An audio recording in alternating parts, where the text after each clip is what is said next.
নমস্কার বন্ধুরা, দেখতে পাচ্ছ ছেলে এখানে দুধ খাচ্ছে। দেখো, হ্যাঁ খাবো খাবো। দেখো ছেলে কি করছে, এখন কি করলা?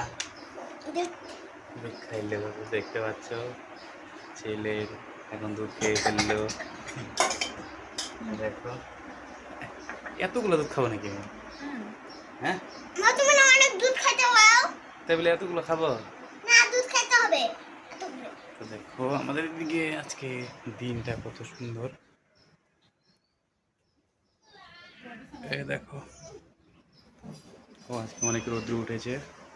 তোমাদের দিকে কেমন রৌদ্র উঠেছে অবশ্যই কমেন্টে জানাবে। দেখো তুমি খাবো না দুধ? হ্যাঁ ও দেখো মাম্পি আমার দুধটা খেয়ে ফেললো। এটা কি ঠিক হলো? তো দুপুরবেলা এখন তো আমাদের দেখতেই পারলে ওখানে গরু আছে, ওই গরুর দুধ এগুলো। তো আমরা কিন্তু গরুও পালি। তো যার যার গরুর দুধ লাগবে টাটকা অবশ্যই কমেন্টে জানাবে। অবশ্যই লাইক করবে, শেয়ার করবে, ফলো করবে, সাবস্ক্রাইব করবে। বাই, আবার একটা নতুন ভিডিওতে দেখা হবে।